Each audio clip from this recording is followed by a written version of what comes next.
Le avrebbe fatto credere di essere un amico della madre, invitandola a salire sul suo furgone bianco. Vittima dell'adescamento ad Abano Terme, una studentessa di seconda media dell'Istituto Comprensivo Vittorino da Feltre.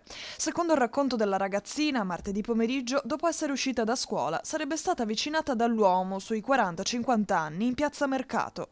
Nonostante il rifiuto, il conducente avrebbe continuato ad insistere. Fortunatamente proprio in quel momento è arrivata la nonna, facendolo scappare.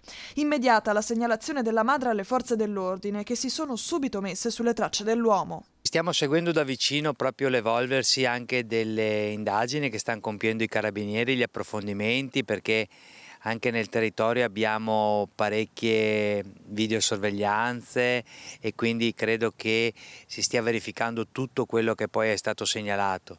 Sicuramente è alta l'attenzione, sicuramente seguiamo da vicino l'evolversi di questa situazione. Una vicenda che ha creato non poco panico tra i familiari, avvisati nelle chat delle varie classi dell'istituto. Come padre, mi metto in posizione come un padre e rompo le gambe a quello che fa queste robe, perché non è normale di succedere queste cose in giorni che sono adesso.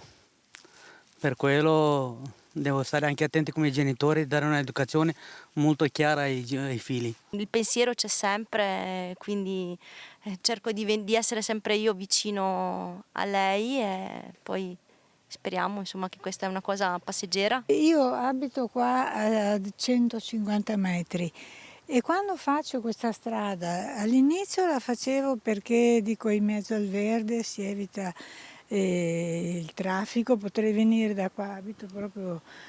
E da quando ci sono questi casi qua che ti aggrediscono di giorno, ti accoltellano senza nessun motivo, eccetera, ho paura. Come sempre ci si dà da fare, ci si accorge quando è troppo tardi, come dire, no, si chiude la stalla quando sono già scappati i buoi.